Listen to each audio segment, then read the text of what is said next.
Hi అండి, ఎలా ఉన్నారు అందరూ? Welcome back to Lalitha's kitchen. ఈరోజు మన వీడియో స్పెషల్ వచ్చేసి గోరుచిక్కుడుకాయ కర్రీ ఎలా చేయాలో చూపిస్తున్నాను. రైస్లో కానీ చపాతీలో కానీ చాలా అంటే చాలా టేస్టీగా ఉంటుంది.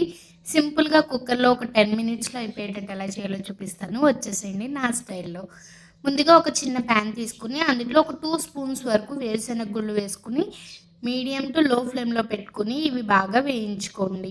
ఇవి వేగిన తర్వాత ఒక చిన్న గిన్నెలోకి తీసుకుని చల్లారబెట్టుకోండి. ఇవి చల్లారే లోపు ఒక కుక్కర్ తీసుకుని అందులో ఒక 3 to 4 స్పూన్స్ వరకు ఆయిల్ అనేది యాడ్ చేసుకుని ఆయిల్ బాగా హీట్ అయిన తర్వాత ఆవాలు జీలకర్ర వేసి కొంచెం చిటపట్లాడనివ్వండి. అవి చిటపట్లాడిన తర్వాత చిన్నగా కట్ చేసి పెట్టుకున్న ఉల్లిపాయ పచ్చిమిర్చి వేసి ఉల్లిపాయలు లైట్గా గోల్డెన్ కలర్ వచ్చేంత వరకు మీడియం టు లో ఫ్లేమ్లో పెట్టుకుని బాగా వేయించుకోండి. ఉల్లిపాయలు ఇలా వేగిన తర్వాత 1 స్పూన్ వరకు ఫ్రెష్గా దంచుకున్న అల్లం వెల్లుల్లి పేస్ట్ వేసి పచ్చివాసన పోయేంత వరకు మీడియం ఫ్లేమ్లో పెట్టుకుని బాగా వేయించుకోండి. అల్లం వెల్లుల్లి పేస్ట్ వేగిన తర్వాత ఒక చిన్న కప్పు వరకు టొమాటో ముక్కలు వేసుకుని కొంచెం పసుపు వేసి టొమాటో అనేది సాఫ్ట్గా అయ్యేంత వరకు బాగా మగ్గించుకోండి మూత పెట్టి. టొమాటో కొంచెం సాఫ్ట్గా మగ్గిన తర్వాత మనం కట్ చేసి పెట్టుకున్న గోరుచిక్కుడుకాయలు వేసుకుని ఒకసారి కలుపుకొని మూత పెట్టేసి ఒక 10 మినిట్స్ పాటు సిమ్లోనే బాగా మగ్గించుకోండి. ఇది మగ్గేలోపు మనం ఒక మసాలా రెడీ చేసుకుందాం. వచ్చేసేయండి.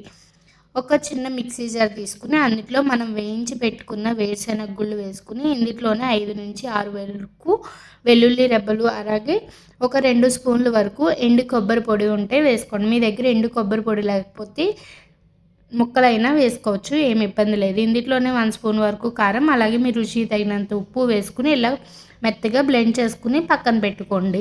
ఇప్పుడు మన గోరుచిక్కుడుకాయలు అనేవి చూసారా ఎంత చక్కగా ఆయిల్లో మగ్గాయో. ఇవి ఇలా మగ్గిన తర్వాత ఇప్పుడు ఇందులో మనం ముందుగా రెడీ చేసుకున్న మసాలా పొడి అనేది పూర్తిగా వేసుకోండి. మసాలా పొడి వేసి ఒక 2 మినిట్స్ పాటు బాగా కలుపుకోండి. మసాలా మొత్తం పట్టేటట్టు ఒకసారి బాగా కలుపుకొని మూత పెట్టేసి ఒక 5 మినిట్స్ పాటు సిమ్లోనే బాగా మగ్గించుకోండి. అప్పుడు మసాలా కూడా పచ్చివాసన అనేది ఉండదు. ఇలా 5 మినిట్స్ బాగా మగ్గిన తర్వాత ఇందులో గ్రేవీ కన్సిస్టెన్సీ తగ్గట్టు వాటర్ అనేది యాడ్ చేసుకోండి. నేను ఇక్కడ వాటర్ యాడ్ చేసిన తర్వాత కూడా కొంచెం వాటర్ తక్కువ అయినట్టు అనిపించినాయి. మీరు కర్రీ పల్చగా తినే పళ్ళమైతే వాటర్ కొంచెం ఎక్కువ యాడ్ చేసుకోండి.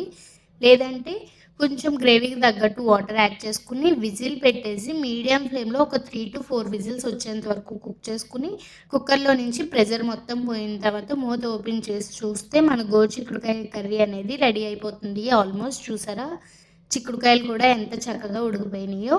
ఇప్పుడు ఇందులో ఒక 1/2 స్పూన్ వరకు గరం మసాలా వేసుకుని ఒక 2 మినిట్స్ పాటు సిమ్లోనే బాగా కుక్ చేసుకోండి. ఇది కొంచెం దగ్గర పడిన తర్వాత లాస్ట్లో కొత్తిమీరతో గార్నిష్ చేసుకుంటే మన గోరుచిక్కుడుకాయ మసాలా కర్రీ అనేది రెడీ అయిపోతుంది. చాలా అంటే చాలా టేస్టీగా ఉంటుంది. మీరు కూడా ఒకసారి ట్రై చేసి ఎలా వచ్చిందో కామెంట్స్లో చెప్పేసేయండి. అంతే ఈ వీడియో. Bye. Thank you for watching. Please do like, share and subscribe to my channel.